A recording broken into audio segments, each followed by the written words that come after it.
I'm going to tell you something I discovered after 30 years in practice, something married women don't want to hear, and single women don't dare to celebrate. But before I reveal this clinical secret that will dismantle one of the most toxic romantic myths in our culture, I need you to do something for me. Subscribe to this channel, hit the bell, and tell me in the comments if you've ever felt pity for a woman who sleeps alone.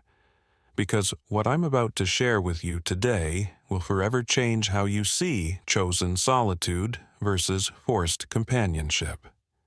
3 months ago, Patricia came to my office. She's a 52-year-old architect, divorced 5 years, living alone in an apartment she designed herself. She told me something that made me stop and think deeply. Dr. Rizzo, my married friends pity me because I sleep alone, but I pity them because they sleep next to men who don't love them. That sentence stayed with me for days. Here's the uncomfortable truth. Our society has programmed women to believe that sleeping alone is a failure, when in reality, it can be the greatest act of self-love there is. But don't get me wrong, I'm not preaching eternal singleness, nor am I demonizing relationships. I'm talking about something much deeper. The difference between choosing solitude and settling for mediocre companionship. Let me tell you what I've observed in 3 decades of therapy. Women who sleep alone by choice, not abandonment, develop a relationship with themselves that women in toxic relationships never achieve. They learn to listen to their own breathing without the noise of someone else's snores. They discover what truly hurts when they no longer have to pretend they're fine just to keep domestic peace. They reclaim their living space, literally and metaphorically. Neuroplasticity teaches us something fascinating. Our brain is shaped by repetitive experiences. A woman who sleeps next to someone who criticizes, ignores, or undervalues her is training her brain to normalize subtle abuse. Every night, her nervous system records tension instead of rest. Her cortisol stays high, her REM sleep breaks down, and her self-esteem erodes drop by drop. But a woman who chooses to sleep alone after relationships that didn't nurture her experiences, what science calls neural restoration. Her brain literally repairs itself during the deep sleep that's only possible when she doesn't have to be on alert for someone else's moods. Carmen was 48 when she finally made the decision. She'd been married 20 years to a man who treated her like furniture. She was there, she served a function, but no one cared about her well-being. Dr. Rizzo, she told me one afternoon, last night I slept alone for the first time in 2 decades, and it felt like coming home after a long exile. She had discovered something many women take a lifetime to understand. That quality companionship includes your own company. Now, here's the first cognitive bias I want you to identify. Social confirmation bias. We believe that what most people do must be the right thing. If most women your age are in a relationship, you automatically assume you should be too. But statistics are not the same as happiness. Let me give you a fact that might surprise you. According to recent studies, single women report higher levels of personal satisfaction than women in conflict-ridden relationships. The difference isn't in whether you have a partner or not. It's in the quality of the relationship you have with yourself. Think about this. How many times have you heard a woman say, "It's better to be alone than badly accompanied," and then watch her accept emotional crumbs just to avoid sleeping alone? The contradiction is clear. We talk about self-love, but we act from the terror of abandonment. The fear of sleeping alone is, at its core, the fear of facing yourself. Because when you're alone in bed, without the distraction of someone else's conflicts, your own unresolved issues surface. Your postponed dreams, your unmade decisions, your what-ifs. Many women would rather endure the drama of a dysfunctional relationship than face that intimate encounter with themselves. But let me tell you something with the clarity of my years of clinical experience. A woman who cannot sleep alone is not ready to sleep well accompanied. Healthy love requires two whole people, not two halves desperately searching for completion.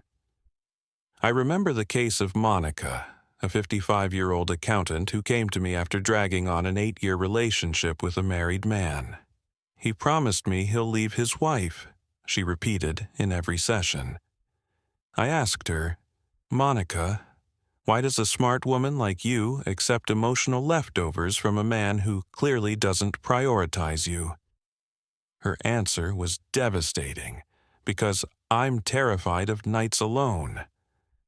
I proposed an experiment. For 1 month, she had to sleep completely alone. No late-night phone calls, no text messages with her married lover, no TV to drown out the silence. Just her bed, and her thoughts. At first, she went through what I call emotional withdrawal syndrome, anxiety, insomnia, obsessive thoughts, but gradually she discovered something extraordinary. In those nights of chosen solitude, Monica began to reconnect with parts of herself she had buried under years of unsatisfying relationships. She remembered she loved reading before bed. She realized she enjoyed silence. She noticed her dreams were more vivid when she didn't have to process someone else's stress. At the end of the month, she told me something that still moves me. "Doctor, I think I'm falling in love with my own company." That transformation wasn't a coincidence. It was what we in cognitive psychology call schema restructuring. Her beliefs about solitude as something terrible were being replaced by direct experience of solitude as a space for growth. Let me pause here to clarify something important. I'm not romanticizing loneliness, nor am I saying relationships are unnecessary. Human beings are social by nature.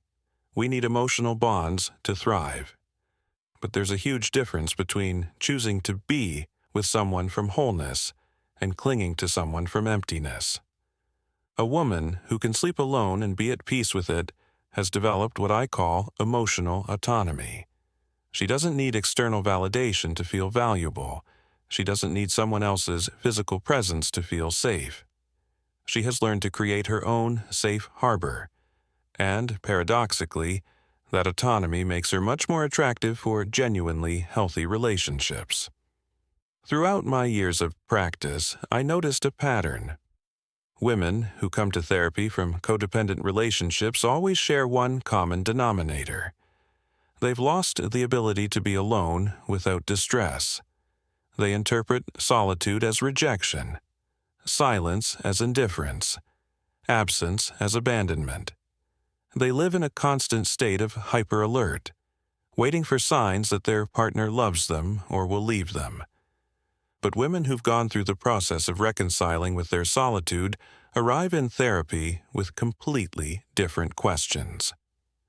They don't ask, "How do I make him love me?" Instead, they ask, "Is this relationship even worth it?"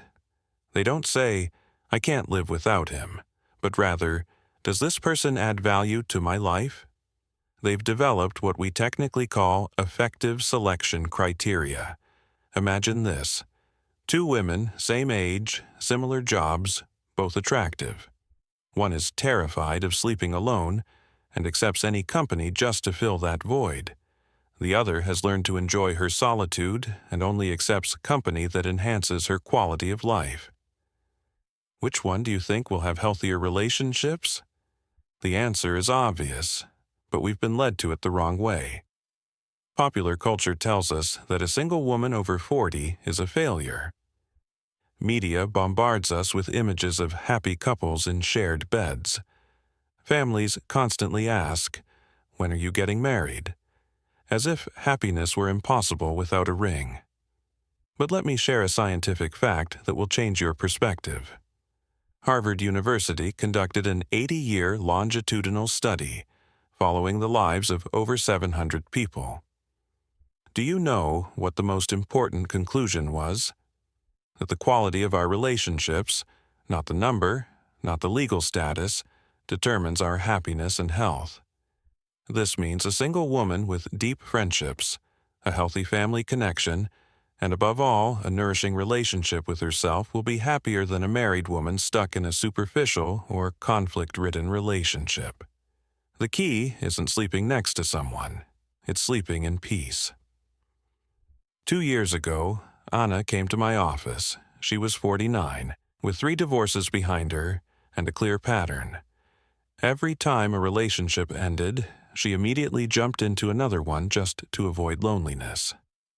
"Doctor," she said in our first session, "I think I'm addicted to being in a relationship, even if the relationships are terrible." I explained something life-changing: the difference between physical loneliness and emotional loneliness. You can be physically accompanied but emotionally abandoned. In fact, the most painful loneliness is the kind you feel while lying next to someone who doesn't see you, doesn't hear you, doesn't value you. Anna had lived that loneliness in each of her marriages. We decided on something radical: a full year off from romantic relationships. No dating apps, no searching for partners, no casual encounters. An entire year to learn how to be herself without the identity that came from being with someone. At first, it was tough. Clinically, we call it grieving the relational identity. For decades, she had defined herself as so-and-so's wife, so-and-so's girlfriend. Now, she had to learn to be simply Anna, without borrowed last names, without roles to keep someone else happy, without masks tailored to another's moods. The first 3 months were the hardest. Anna would call me in crisis. "I don't know who I am if I'm not with someone." But gradually, something extraordinary happened. She began to remember what she loved doing when no one else's opinion mattered. She rediscovered her passion for painting. She signed up for Italian classes. She started traveling alone. By the end of that year, Anna was a completely different woman.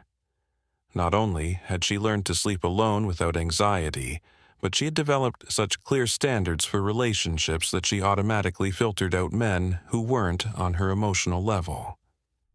6 months later, she met Roberto, a widower her age who had also gone through his own process of personal growth. The difference from her past relationships was obvious. This time, they weren't relating from need, but from choice. They slept together some nights, but Anna kept her apartment and her independence. There was no rush to formalize, no fear of commitment, but also no fear of freedom. She told me something that perfectly sums up what I want to transmit today. "Doctor, I now understand that healthy love isn't about finding someone you can't live without. It's about finding someone who, even though you can live perfectly well on your own, you choose to share your life with." This transformation wasn't magical, it was neurological. When a woman learns to self-regulate emotionally without depending on someone else's presence, her brain develops new neural connections. The prefrontal cortex, the part responsible for rational decision-making, gets stronger. The amygdala, the center of fear and anxiety, calms down. But here's something very few women understand. This process requires going through what I call the valley of discomfort. Learning to be alone after years of codependency is like learning to walk after a lifetime on crutches. At first, you feel insecure, vulnerable, exposed. Many women get to this point and retreat. They'd rather return to their familiar patterns, even dysfunctional ones, than tolerate the discomfort of growth. It's understandable, but it's also the line that separates women who transform their lives from those who stay stuck in repetitive cycles. Let me explain what happens in the brain of a woman who learns to sleep alone in peace rather than resignation. During sleep, our brain processes the day's experiences, consolidates memories, and clears out toxins. But when we sleep in a state of chronic stress, as happens in conflict-filled relationships, this process is disrupted. Sleep, fragmented by arguments, unresolved tensions, or simply the heavy energy of someone emotionally unstable, directly affects our ability to make clear decisions the next day. It's a vicious cycle. Poor sleep leads to poor judgment. Bad judgment leads to bad relationship decisions. Bad decisions create more stress and worse sleep. But a woman who sleeps alone in an emotionally clean environment experiences what neuroscientists call cognitive restoration. Her brain can complete all its cycles of cleansing and repair. She wakes up with greater mental clarity, better emotional regulation, and sharper judgment to recognize what serves her and what doesn't. But be careful not to misinterpret my message. I'm not saying all women should live alone forever. What I am saying is that every woman should develop the ability to be alone without falling apart, because that ability is the foundation of any healthy relationship. Think of it this way. If you can't tolerate your own company, how will you wisely choose the company of others? If your self-esteem depends on outside validation, how will you recognize when someone is manipulating you with crumbs of affection? If your identity exists only in relation to others, how will you preserve your essence in a partnership? A few months ago, I received a letter from Isabel, one of my patients from 5 years back. She told me that after our work together, she had spent 3 years single, traveled alone in Europe, started her own business, and built a network of deep friendships. Recently, she met a man who genuinely valued her. But the most beautiful part of her letter was this: Dr. Rizzo, for the first time in my life, I'm in a relationship because I want to, not because I need to. That difference changes everything. The difference between wanting and needing is the key to everything I'm sharing with you. When you need a relationship to feel complete, you'll accept anything just to avoid being alone. But when you want a relationship from a place of wholeness, you have clear standards, and you don't negotiate your well-being. Developing the capacity to want without needing, however, takes time, patience, and above all, tolerance for the initial discomfort of being alone with yourself. Because in that solitude, all the voices you've been avoiding finally surface. The voice that tells you that you deserve more. The voice that questions why you've settled for so little. The voice that reminds you of dreams you abandoned to please others. Many women describe those first nights alone as terrifying. It's too much silence, they tell me. I don't know what to do with all this space. But gradually, that silence, which at first terrifies them, becomes the most sacred space they have. The space where they can be authentic without performing for anyone. In cognitive therapy, we work a lot with what we call automatic thoughts. These are the ideas that instantly appear in certain situations and condition our emotions and behaviors. Many women carry negative automatic thoughts about being alone. If I'm alone, it must mean something's wrong with me. Women my age should be in relationships. My friends will think I'm strange. These thoughts didn't appear out of nowhere. They're the result of years of social programming that equates a woman's value with her ability to keep a man by her side. But when you actively challenge these thoughts, when you test them against the reality of your own experience, something powerful happens. You reclaim authority over your own life. Let me share with you an exercise that has transformed many of my patients' lives. It's called the Loneliness Inventory. For 1 week, every time you feel anxious about being alone, write down 3 things. What specifically scares you about being alone in that moment? What real evidence do you have that this fear will come true? And what alternatives do you have besides desperately seeking company? Most women discover something eye-opening. Their fears about loneliness are far more irrational than they thought. They fear things like, I'll go crazy from loneliness, or no one will ever love me. But when they analyze the evidence, they realize those fears aren't based on facts, but on learned, limiting beliefs. Laura did this exercise for a month. At the end, she brought me a notebook full of entries. "Doctor," she said, "I realized I'm not afraid of being alone. I'm afraid of discovering who I really am when no one else is watching." That was the breakthrough moment in her therapy. Because yes, being alone confronts you with your true essence. Without the distraction of pleasing others, of managing someone else's conflicts, of adapting your personality to your partner's moods, your authentic self emerges. And for many women who've spent decades being what others expected them to be, that first encounter can feel overwhelming, but it can also be liberating. Claudia, a 46-year-old engineer, told me that after her divorce, she rediscovered her passion for astronomy. "I had forgotten that as a child I wanted to be an astronaut," she said with shining eyes. "Now I have a telescope on my balcony, and I spend my nights alone exploring the sky. It's the greatest adventure of my life." That rediscovery of forgotten parts of yourself is one of the most beautiful gifts of learning to be alone. When you don't have to constantly negotiate your preferences with someone else's, when you don't have to justify how you want to spend your free time, when you don't have to shrink your dreams to fit someone else's plans. Those dormant aspects of your personality finally awaken. But here's something crucial I want you to understand. Learning to be alone doesn't mean becoming antisocial or developing a fear of relationships. It means setting such high standards for quality that you'd rather be with yourself than in mediocre company. A woman who has gone through this process brings something completely different into a relationship. She doesn't arrive from emptiness, but from abundance.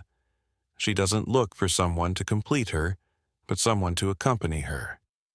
She doesn't trade her essence for crumbs of affection, but offers her best self to someone who can meet her there. And here is the secret I promised you at the beginning. Women who have learned to sleep alone in peace, not out of desperation, are the ones who end up in the most fulfilling relationships, because they've developed something psychology calls secure attachment with themselves. Secure attachment is the ability to feel valuable and worthy of love, without relying on constant validation from others. It's knowing you can take care of yourself emotionally, that you can comfort yourself in hard times, that you can celebrate your achievements without needing outside applause. When you develop secure attachment with yourself, you naturally attract people with secure attachment, because like attracts like.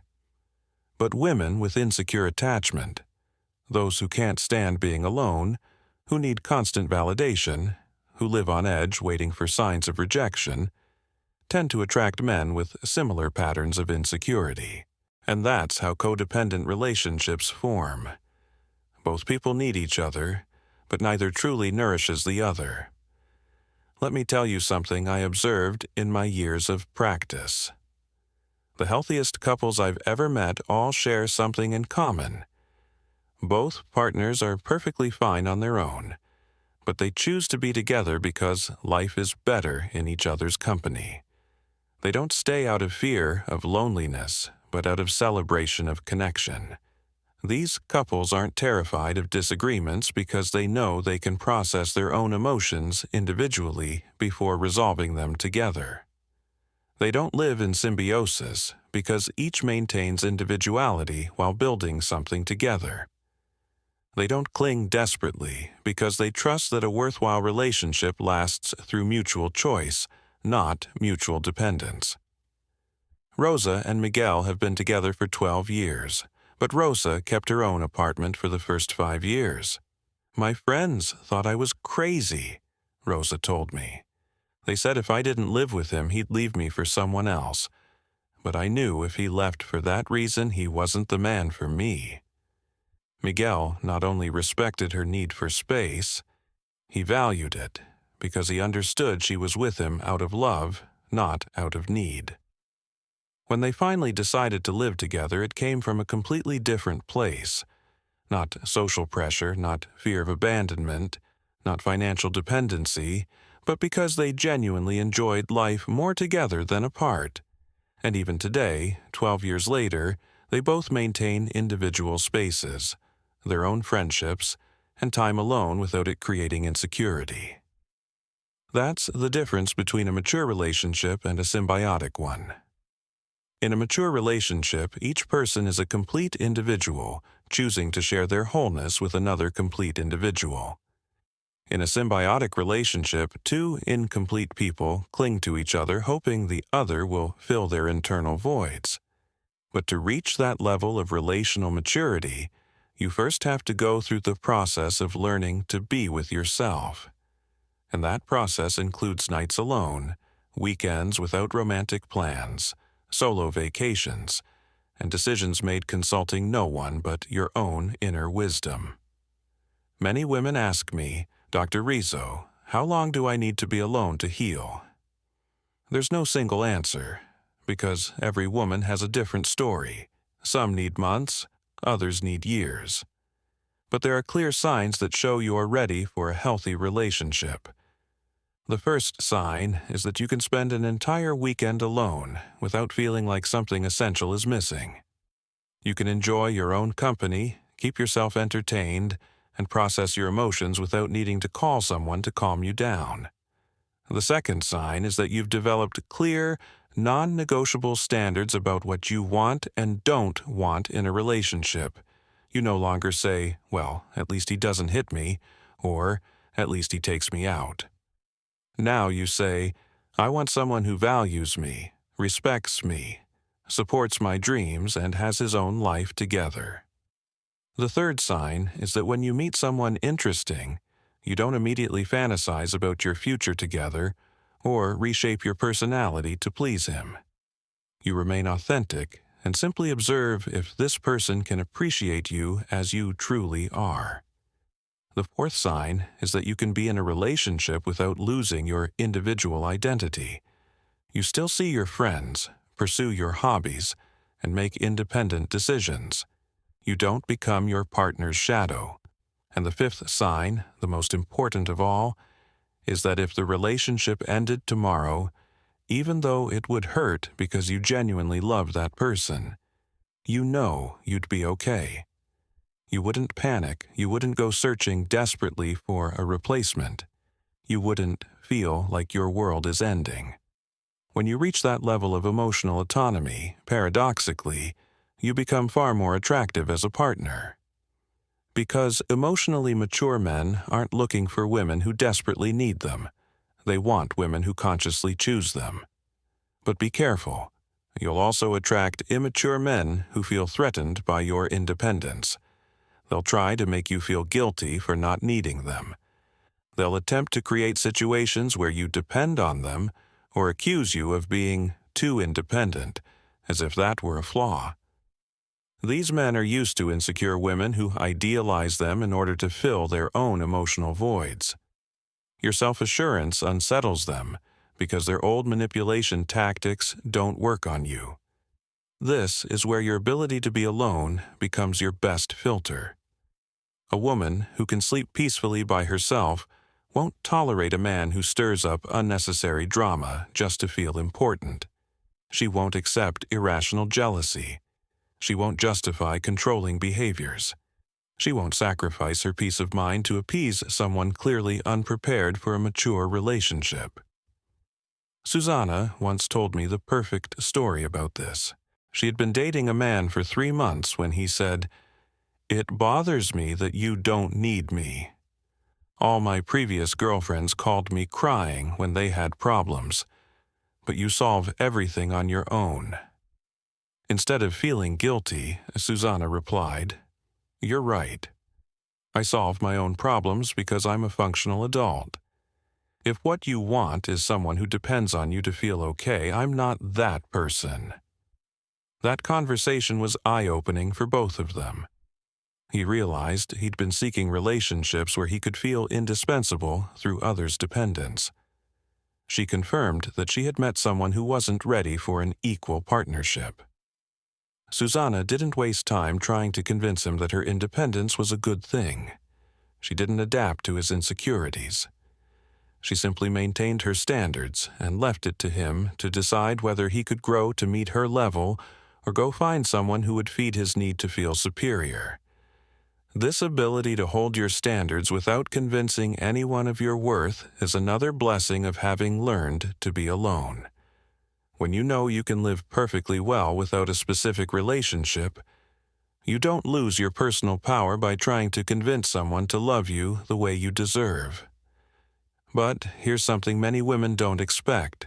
When you develop this emotional autonomy, when you learn to sleep peacefully alone, when you set clear, non-negotiable standards, some people in your circle will react negatively.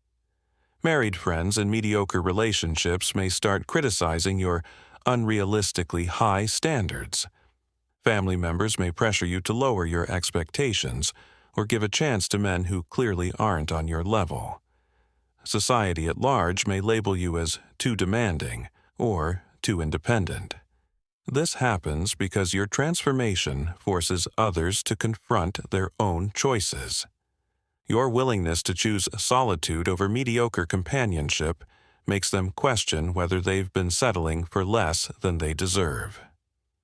It's a well-known psychological phenomenon. When someone in our environment raises their standards, we automatically feel judged for our own low standards, even if that person never criticizes us directly. Marta experienced this intensely when she decided to divorce after 18 years of being married to a man who treated her with indifference. Her friends from the club, all in similar marriages, began to distance themselves. I realized, Marta told me, that my decision not to settle made them question why they did. It was easier for them to criticize me than to face their own unsatisfying relationships. This social backlash is temporary but intense. During the first months of your transformation, it will feel like you're swimming against the current. But gradually, something beautiful begins to happen. You attract people who value your authenticity, your strength, your clarity about what you want. New friendships appear, people who have also done their inner work and can celebrate your growth instead of feeling threatened by it. Emotionally mature men begin to show up on your radar because your energy no longer vibrates at the frequency of desperation, but at the frequency of conscious choice. Still, be careful not to romanticize this process. It's not a fairy tale where suddenly everything becomes perfect. Learning to be alone involves going through moments of genuine sadness, nights when you miss having someone to share a beautiful sight with, Sundays when all your friends are with their families and you're alone with your coffee. The difference is that now, sadness doesn't turn into desperation. You can feel melancholy without interpreting it as proof that something's wrong with you. You can miss companionship without rushing out to grab just any company. You can feel loneliness without letting it drive you into emotional decisions you'll later regret. Carmen described this difference to me perfectly. Doctor, before, when I felt lonely, it was like panic. Now, when I feel lonely, it's like nostalgia. I can tolerate it, I can process it. It doesn't need to be erased immediately with the first available person. That ability to tolerate emotional discomfort without acting impulsively is what separates an emotionally mature woman from an emotionally reactive one, and it can only be developed through practice, by spending enough time alone to know your own inner landscape. Because when you're constantly in relationships, jumping from one to another without pauses, you never have the chance to observe your patterns. It's like trying to see your reflection in moving water. Impossible to get a clear image. But when you give yourself the gift of solitude, when you allow yourself to observe your reactions without the interference of someone else's emotions, you begin to identify patterns that were invisible before. You may discover that you always choose men who need saving because, unconsciously, you believe they'll stay with you out of gratitude. Or you realize you tolerate disrespectful behavior on Friday nights because you're terrified of spending the weekend alone. Or you notice you idealize any man who shows you minimal interest because your self-esteem is so low that even crumbs of attention feel like a feast. These insights don't come when you're in survival mode, constantly adapting to someone else's moods and needs. They come in those silent nights when it's just you and your honesty, when you don't have to pretend to be okay just to keep the household peace. I vividly remember the case of Patricia, a 50-year-old art teacher. She had been married 3 times, always to men who ended up cheating. She came to me convinced she just had bad luck with men. But when we explored her patterns of selection, we discovered something revealing. Patricia always chose extremely charismatic men, the kind who swept her off her feet in the beginning, but quickly lost interest once the chase was over. These men followed a clear pattern. They were addicted to novelty, constantly seeking external validation, and saw women more as trophies than as human beings. Why did Patricia repeat this pattern? Because her father had been exactly like that, a charming man who collected women like medals. From childhood, Patricia had learned that love was something you had to constantly earn, that interesting men were naturally unfaithful, and that her job as a woman was to be special enough to keep their attention. But these insights only surfaced after 8 months of conscious celibacy. 8 months where Patricia had to face the anxiety of not trying to win anyone over, where she had to tolerate the discomfort of not receiving constant external validation, where she had to learn to fill her own emotional voids. In the 9th month, Patricia met Eduardo, a divorced father of 2 who worked as a librarian. He wasn't the charismatic, seductive type she was used to. He was calm, reliable, genuinely interested in knowing her as a person, not as a conquest. The old Patricia would have dismissed Eduardo as boring. But the Patricia who had done the inner work recognized something precious. Genuine emotional stability is far more attractive than drama disguised as passion. Today, 4 years later, Patricia and Eduardo have what she describes as a surprisingly solid relationship. There are no emotional roller coasters, no dramatic jealousy, no infidelity. There is mutual respect, shared growth, and something Patricia had never experienced before. The peace of knowing her partner chooses her every day, not out of need, but out of genuine appreciation.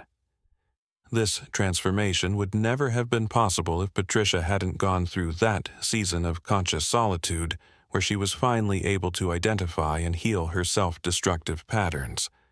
And here I want to make a crucial distinction. There is an enormous difference between being alone because of external circumstances and choosing to be alone as part of a process of personal growth. The woman who is alone because she can't find anyone lives her solitude from a place of lack. The woman who chooses to be alone until she meets someone truly worthwhile lives her solitude from a place of empowerment. The first is constantly searching, desperate to fill the void, willing to accept almost anything just to avoid being alone. The second is constantly growing, developing her talents, building the life she wants, and from that wholeness she evaluates whether it's even worth bringing someone else in. Beatrice came to my office 3 years ago at age 47 with a long history of devastating relationships.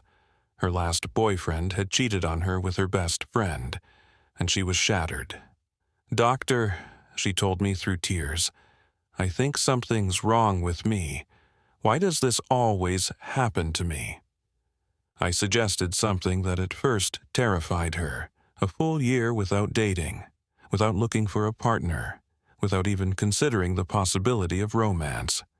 1 year dedicated exclusively to rebuilding her relationship with herself. Beatrice looked at me as if I had asked her to jump out of an airplane without a parachute. An entire year? And what if in that year the love of my life comes along and I miss him because I'm not available? I explained something that shifted her perspective. If he truly is the love of your life, he'll still be there when you're ready. And if he can't wait for you to do your work, then he was never really for you. During that year, Beatrice went through a radical transformation. The first 3 months were the hardest. She had to resist the constant urge to download dating apps, to accept invitations from men she already knew, to seek male validation as a way to regulate her self-esteem. But gradually, she began to uncover parts of herself that had been buried under years of codependent relationships. She remembered her passion for photography and signed up for an advanced course. She started traveling alone, something she had always wanted to do but her exes considered weird or dangerous. She built deeper friendships with women, something she had neglected because she had always poured all her emotional energy into romantic partners. She learned to cook for herself with the same love she used to reserve for cooking for others. By the end of that year, Beatrice was literally a different person. Not just physically, though she had lost weight and looked radiant, but energetically. She had developed what I call the magnetism of authenticity, that quality people have when they are genuinely comfortable with themselves. 2 months later, she met Alejandro at a photography exhibit. He had gone alone, just like her. They spent hours talking about art, travel, and books. There was no rush to exchange numbers, no anxiety about what's going to happen now, no desperation disguised as instant chemistry. Alejandro turned out to be a man who had also done his inner work after a difficult divorce. He immediately recognized Beatrice's emotional maturity and valued her for it. Their relationship developed organically, without forcing stages, without pressure to formalize too quickly. When Beatrice told me about Alejandro, what impressed me most was how she described the relationship. "Doctor, for the first time, I don't feel like I have to perform or pretend to be someone else to keep a man's interest. He knows me as I am, and that's what he likes. And the most incredible part is this. If tomorrow he told me he didn't want to continue, even though it would hurt, I know I'd be okay." That last sentence is the key to everything. Knowing you'll be fine, even if the relationship ends. Not because you don't love deeply, but because your identity and your well-being no longer depend on whether that specific person loves you back. That kind of inner security doesn't happen overnight. It's built night after night. Sleeping alone, processing your emotions without projecting them onto others, making decisions from your center instead of your fear of abandonment. But let me be very clear, learning to sleep alone is not the goal itself. It's simply a means to develop the emotional autonomy that allows you to consciously choose how you want to share your life. Because at the end of the day, we are relational creatures. We need connection, intimacy, companionship. But the quality of our relationships depends directly on the quality of the relationship we have with ourselves. A woman who cannot tolerate her own company will desperately seek the company of anyone. And in that desperation, she cannot exercise discernment. A woman who genuinely enjoys her own company will be selective about whom she shares it with, and that selectivity is the foundation of healthy relationships. Let me share something I've consistently observed in my years of practice. Women who come to therapy saying, "All men are the same," have one thing in common. They haven't spent enough time alone to identify their own selection patterns. It's easier to blame all men than to recognize that you are consistently choosing the same type of emotionally unavailable man. It's more comfortable to believe there are no good men than to accept that your emotional radar is calibrated to detect the very men who will confirm your worst fears about relationships. But when a woman does the work of truly knowing herself in solitude, when she identifies her unhealed wounds, when she develops clear criteria based on her lived experience instead of her fantasies, her ability to choose transforms completely. She no longer attracts men who need to be rescued because she no longer needs to feel indispensable in order to feel valuable. She no longer tolerates disrespectful behavior because her self-esteem is no longer seeking external validation. She no longer confuses intensity with intimacy because she has learned the difference between drama and genuine connection. This emotional calibration process is only possible in solitude. When you are constantly responding to someone else's emotions and needs, you don't have the mental space to observe your own patterns. It's like trying to tune a musical instrument in the middle of an orchestra playing. You need silence to hear your own notes. You need solitude to hear the internal voices that guide your relational decisions. Many of my patients ask me, "Dr. Rizzo, how do I know if I'm ready for a relationship?" The answer is simple but profound. You're ready when you can clearly imagine your life alone. And instead of terror, that vision brings you peace. When you can picture yourself at 60, living alone in your home, and instead of tragedy you see freedom, autonomy, and infinite possibilities for growth and experience, then you've developed the inner security required to consciously choose to share your life with someone. Because from that security, a relationship becomes a bonus, not a necessity. It becomes a choice made from abundance, not a decision made from lack. And that difference changes everything. It changes how you behave in the relationship. It changes the kind of person you attract. It changes the dynamic you build with your partner. Rosa Elena, one of my most memorable patients, told me something that perfectly sums up this point. "Doctor, before, I looked for someone to complete me. Now, I look for someone to complement the life I've already completed." That difference between completing and complementing is the difference between codependence and mature love. In codependence, two incomplete people cling to each other, hoping the other will fill their emptiness. In mature love, two whole people choose to create something beautiful together, without losing their individuality in the process. But reaching that level of emotional maturity requires going through what many women consider the scariest process of their lives, learning to be genuinely alone. Not just physically, but emotionally. It means developing the ability to regulate your own anxiety without calling someone else to calm you down. It means learning to celebrate your achievements without needing immediate external applause. It means processing your sadness without instantly projecting it onto a romantic relationship as a form of escape. Most of all, it means building such a solid and nourishing relationship with yourself that any external relationship has to match that level of quality in order to even be considered an improvement, and never a reduction of your well-being. When you reach that level of self-understanding and self-respect, something extraordinary happens.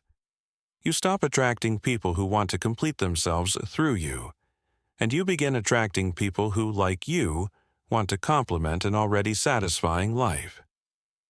These people don't come with a list of deficits they expect you to fill. They arrive with their own talents, their own emotional stability, their own passion for life, and they are looking for someone with whom to share that abundance. The difference in the quality of relationships is dramatic. Instead of constant arguments about, "Why don't you give me what I need?" you have conversations about, "How can we support each other's growth?" Instead of jealousy and control, you have trust and freedom. Instead of suffocating symbiosis, you have intimacy that respects individuality. But getting there takes courage. The courage to face your deepest fears about loneliness, about your worth as a person, about your ability to be happy without the constant validation of a romantic relationship.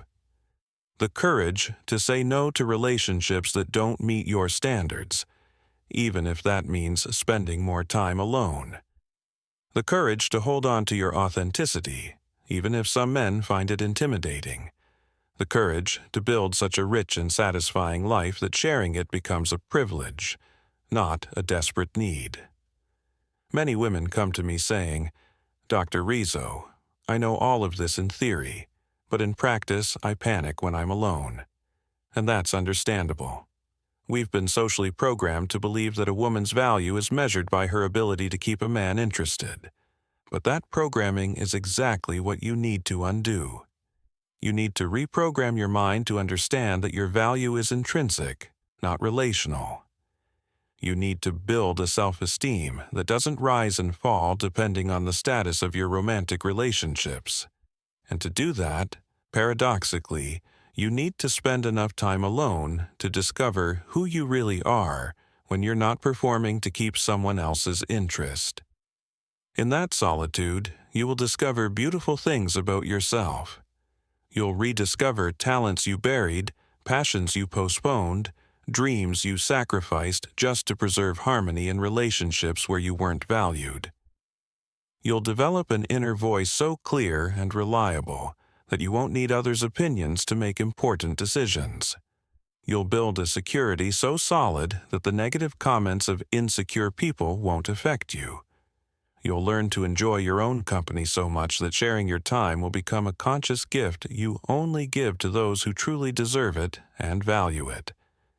And when you finally choose to share your life with someone, you'll do it from a place of personal power, not desperate need. That difference shows up in every aspect of the relationship, in how you communicate, in how you set boundaries, in how you handle conflict, in how you maintain your individuality within the union. Let me give you a concrete example. 2 years ago, Esperanza came to my office. She was a 44-year-old accountant who had been married for 15 years to a man who constantly criticized her. After her divorce, she immediately jumped into a relationship with a coworker who turned out to be just as toxic. When she arrived at therapy, Esperanza was convinced she simply had bad luck with men and that she'd probably end up alone forever. I proposed something radical. Instead of rushing into another relationship to heal from the last one, she would give herself 2 full years to rebuild her relationship with herself. 2 years? She asked, horrified. And what if after that I'm too old to find someone? I explained. If at 46 she was considered too old, then any man who thought that way wasn't for her anyway. During those 2 years, Esperanza went through a complete transformation. First, she had to face the panic of silent nights. "Doctor," she would tell me, "the silence gives me anxiety. I'm used to constant noise, even if it was the noise of arguments." Gradually, she learned to appreciate that silence. She started reading before bed, something she hadn't done in years because her exes thought it was antisocial. She rediscovered her love for classical music and bought a season subscription to the local symphony. She enrolled in painting classes, something she had always wanted but had postponed for family obligations or her partner's opinions. She developed genuine friendships with other women, relationships she had neglected for years because all her emotional energy had gone into her problematic romances. But most importantly, she learned to hear her inner voice. For decades, she had been so busy adapting to others' moods and expectations that she had completely lost touch with her own desires, opinions, and boundaries. In solitude, that inner voice began to rise again. She realized she never actually liked soccer, though she had faked interest for years to please her partners. She discovered she preferred quiet vacations in nature over activity-packed trips she used to plan to keep restless men entertained. She realized she had strong political opinions she had silenced to avoid conflict. She realized she valued punctuality, honesty, and direct communication, all of which had been compromised in her past relationships. By the end of the 2 years, Esperanza was not only comfortable living alone, she had built such a rich and fulfilling life that the idea of adding someone else came with a very specific question. Will this person add value to my life, or will he complicate it unnecessarily? 3 months later, she met Fernando in her painting class.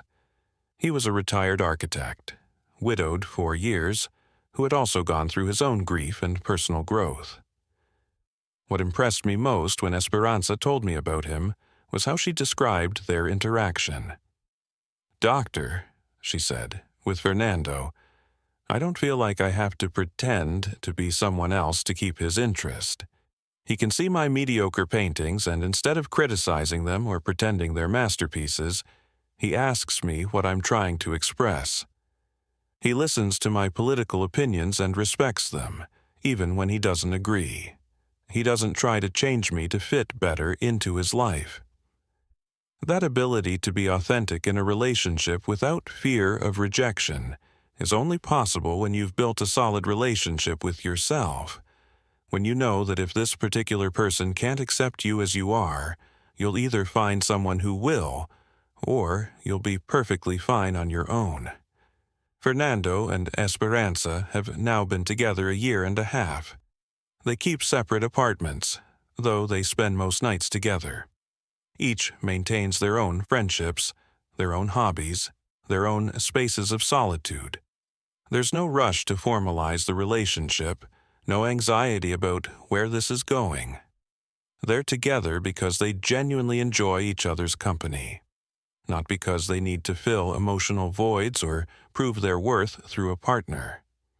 That fundamental difference makes their relationship sustainable, nourishing, and deeply satisfying for both.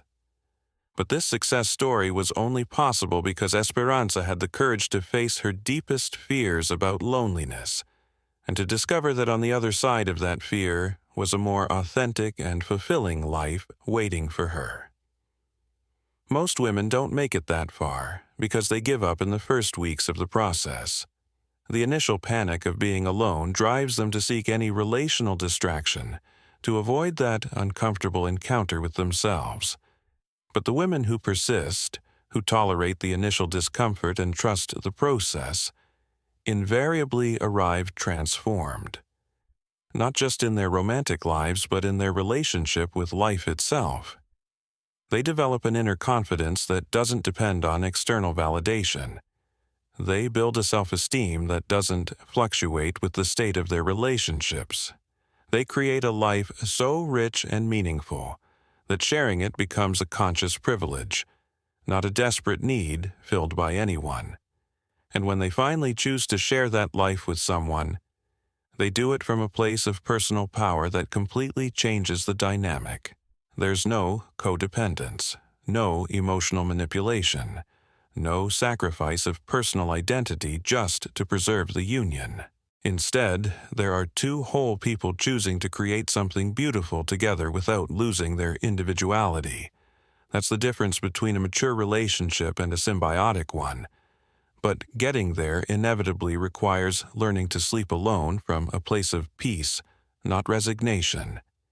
It requires building such a nourishing relationship with yourself that any external relationship must rise to that level to be considered an improvement. Now, after everything we've discussed, I want you to do an exercise with me.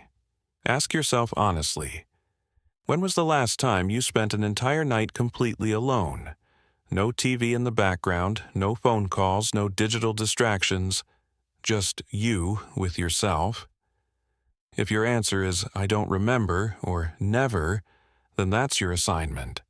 Because you can't build a solid relationship with someone else if you've never spent time alone with yourself. Your relationship with yourself is the most important one in your life, because it's the only one guaranteed to last your whole life. Every other relationship can end for 1,000 reasons, but your relationship with yourself is permanent. If that relationship is toxic, if you can't tolerate your own company, if you need constant external distraction to avoid facing your own thoughts and emotions, then every other relationship you have will be contaminated by that inner toxicity. But if that relationship is healthy, if you genuinely enjoy your own company, if you've learned how to comfort yourself, motivate yourself, and entertain yourself without depending on others, then you have a solid foundation on which to build healthy external relationships. The woman who sleeps alone in peace has already done the most important work of her life. She has learned to love herself unconditionally, and from that authentic self-love, she can offer genuine love to others without losing herself in the process. That is the revelation I promised at the beginning. A woman who sleeps alone by choice, not abandonment, who has learned to be her own safe harbor, who has developed clear standards about what she wants and doesn't want in a relationship, is infinitely more powerful than a woman who sleeps beside someone who doesn't value her. Chosen solitude is empowerment. Forced companionship is emotional prison, and the difference between the two determines the quality of your entire relational life. So here's your practical challenge for this week. Spend one full night alone. No tech distractions, no emergency friend calls, no TV series to fill the silence. Just you, your breath, and the opportunity to meet yourself without external interference. It will feel uncomfortable at first. Your mind will invent 1,000 excuses to avoid it. It will try to convince you it's a waste of time, that it's depressing, that it's strange. But that resistance is precisely the evidence that you need it. Because on the other side of that resistance lies the most authentic, most powerful, most complete version of yourself. And that woman deserves for you to have the courage to meet her. If this message resonated with you, if you recognized patterns in your own life, if you feel it's time to do the work of developing a healthy relationship with yourself, then help me spread this message to more women who need it. Subscribe to the channel. Share this video with that friend who always jumps from relationship to relationship without giving herself time to heal, and leave me a comment about what you discovered in that first night of conscious solitude. Because your transformation doesn't just change you. It inspires other women to do their own inner work. And step by step, we create a world where women relate from empowerment, not from lack. Remember this: if someone can't value your ability to be fine on your own, put him in the emotional recycling where he belongs. Because a woman who knows how to be alone doesn't need just anyone. She needs someone extraordinary. And until that person comes along, she prefers her own extraordinary company. And that, my dear reader, is not loneliness. That is self-love in action.